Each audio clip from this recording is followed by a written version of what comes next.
Saudara, debat keempat Pilpres sudah selesai. Beragam komentar pro dan juga kontra bermunculan setelah melihat penampilan tiga cawapres pada Minggu malam. Dari beberapa survei, kesan positif dan negatif ditangkap warga pasca debat cawapres.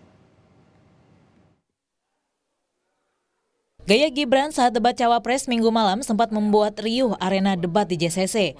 Gimik mencari jawaban ala Gibran mendapat sorotan warganet bahkan trending. Gibran melakukan gerak-gerik sindiran setelah cawapres nomor urut 3 Mahfud MD menjawab pertanyaannya. Tapi Gibran mengatakan Mahfud sama sekali tak menjawab pertanyaan tentang greenflation. Tak hanya ke Mahfud, gimik dan tudingan tak menjawab pertanyaan bahkan dinilai mencontek catatan juga dilontarkan Gibran ke cawapres nomor urut 1 Muhaimin Iskandar. Gibran bahkan menyebut Muhaimin mendapat contekan dari ko-kapten Timnas Amin Thomas Lembong. Baik, terima kasih. Enak banget ya Gus ya, jawabnya sambil baca catatan tadi. Kuncinya di sini adalah ekstensifikasi dan intensifikasi lahan.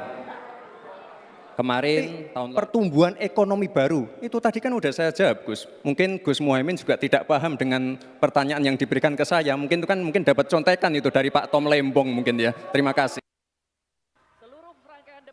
Beragam komentar bermunculan pasca debat cawapres. Dari analisis drone Emprit, tak sedikit warganet yang menilai Gibran dengan sentimen negatif. Gibran Rakabuming Raka mendapat sentimen negatif tertinggi di media sosial Twitter atau X saat debat keempat. Hasil analisis drone Emprit terhadap kicauan warganet di Twitter ketika debat berlangsung mulai pukul 19 hingga 22 waktu Indonesia Barat menunjukkan 60% warganet mencatatkan sentimen negatif kepada Gibran.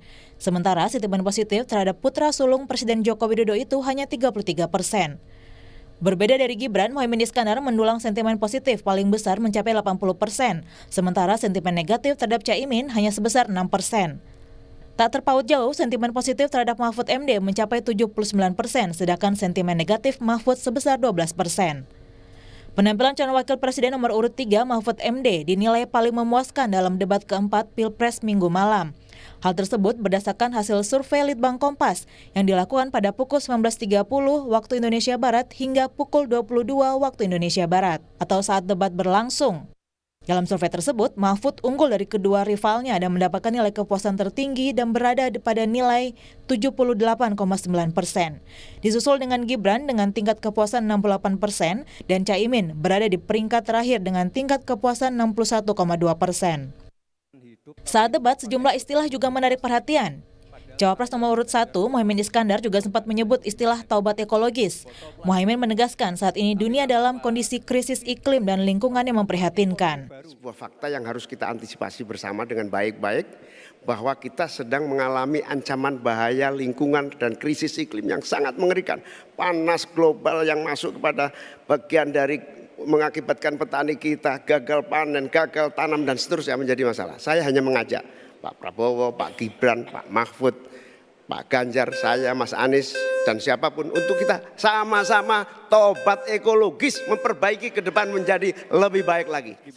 Sementara itu, Mahfud MD menyebut dirinya menghormati Gibran dan tak akan memberikan pertanyaan receh kepada lawan debatnya. Mas Gibran, saya menghormati Anda sebagai calon wakil presiden sehingga saya tidak akan bicara secara menjebak dan receh-receh. Saudara, pada tanggal 17 Februari 2019 dalam sebuah debat calon presiden itu Pak Prabowo mengatakan bahwa Pak Jokowi itu menyampaikan tidak akan mengimpor komoditas-komoditas pangan jika nanti terpilih presiden. Ternyata kata Pak Prabowo nih, 4 tahun memimpin Pak Jokowi masih mengimpor dan itu merugikan banyak petani. Nanti dicek ya, bahwa itu pertanyaan Pak Prabowo ke Pak Jokowi saat itu. Pak Jokowi bilang tidak akan ngimpor. Tapi sampai sekarang kita masih mengimpor banyak. Masih mengimpor banyak. Malah semakin banyak mafianya impor mengimpor bahan pangan itu. Debat keempat atau debat kedua cawapres dihelat pada 21 Januari di Jakarta Convention Center. Muhaimin Iskandar, Gibran Rakabuming Raka dan Mahfud MD beradu gagasan soal isu pembangunan berkelanjutan dan lingkungan hidup, sumber daya alam dan energi, pangan, agraria, masyarakat adat dan desa. Tim Liputan Kompas TV. Bagaimana respon warganet dan respon setelah menyaksikan debat cawapres semalam? Benarkah ada sentimen negatif terhadap performa Gibran? Kita akan bahas bersama Ismail Fahmi, pendiri Drone Emprit, ada juga Budiawan Sidik Arifianto, Wakil Manajer Penelitian Litbang Kompas. Mas Budi, selamat malam. Bang Fahmi, selamat malam. Selamat malam, Alifi. Mas Budi. Saya ke Bang Fahmi dulu. Bang Fahmi, apa yang ramai di medsos pasca debat semalam? Jadi satu yang paling menonjol itu adalah gimmick ya. Jadi kalau di debat itu kan ada konten, ada esensi, ada tema, topik, kemudian ada gimmick.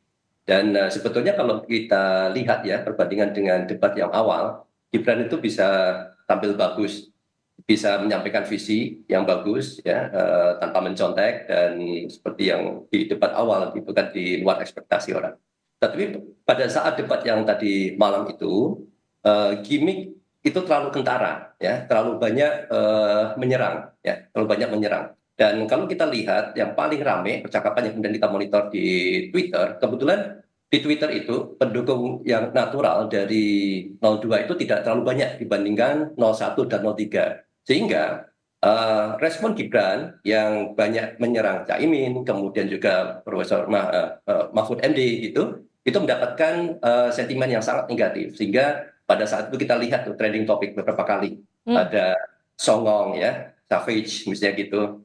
Beberapa respon yang menandakan bagaimana penyampaian ya, pembawaan Gibran atas materi yang dianggap kok kurang sopan. Ya, dianggap seperti ingin menjatuhkan, menjebak, tidak menghormati seperti itu. Saya ke Mas Budi, tapi ada hal yang justru menarik ini terbalik yang dari hasil penelitian Litbang Kompas, kabarnya responden cukup puas dengan penampilan Gibran dan dianggap positif semalam, betul Mas Budi? Ya, perlu digarisbawahi bahwa sistem riset kita berbeda dengan Mas Fahmi begitu ya, karena kita berbasis responden jajak pendapat, jadi mungkin perspektifnya mungkin sedikit berbeda. Tapi secara umum seperti yang tadi sudah disampaikan di grafis di tampilan tadi, bahwa Gibran itu secara umum menempati kepuasan kedua setelah Mahfud MD dan memang paling buncit didukung oleh Muhaimin Iskandar gitu ya. Dan kalau kita lihat dari penguasaan, karena kita dalam jajak pendapat itu kan kita mengukur dalam 3 hal gitu ya. Oke. Dengan kemampuan dia menjawab pertanyaan dengan lancar dan jelas, lalu terkait dengan penguasaan permasalahan, lalu juga terkait dengan penampilannya. Secara umum Gibran ini dinilai oleh responden kami gitu ya, responden polling jajak pendapat ini secara umum poinnya itu di skor 7. Jadi dia itu bisa dikatakan tingkat kepuasan responden melihat sosok ini begitu. Jadi kita tidak melihat dari sisi positif atau negatifnya, tapi dari sisi gitu.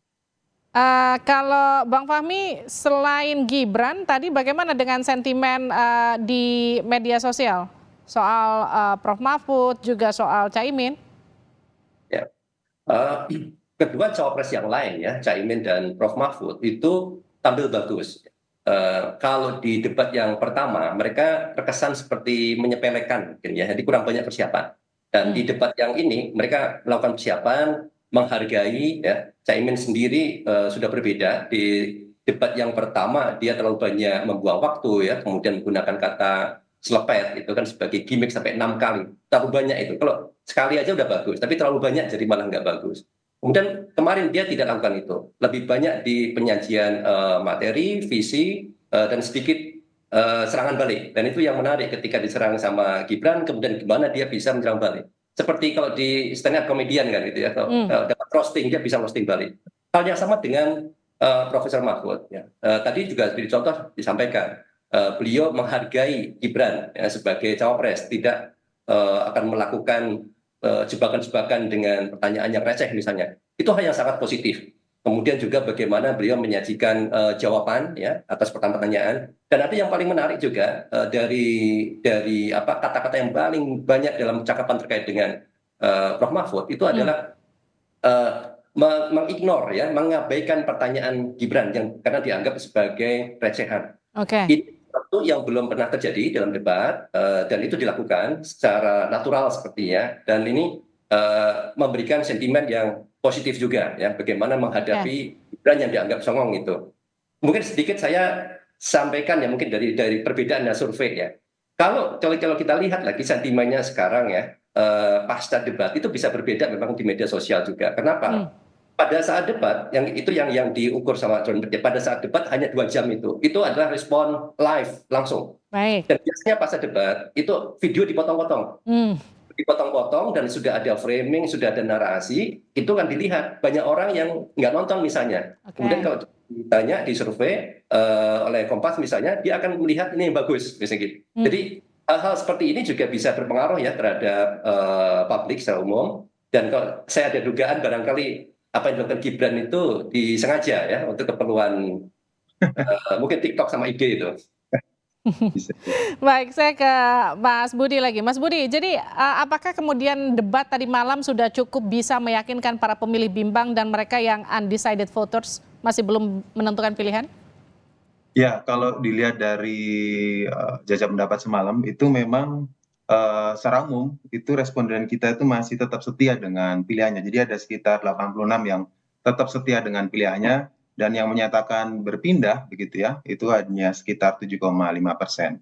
Artinya memang relatif kecil begitu untuk melihat bahwa hasil debat semalam itu mempengaruhi secara signifikan dalam perubahan suara nanti di pemilu 2024 begitu. Baik, terima kasih sudah bergabung di Sapa Indonesia Malam, Bang Ismail Fahmi, juga Mas Budiawan Sidik. Terima kasih, sehat-sehat selalu.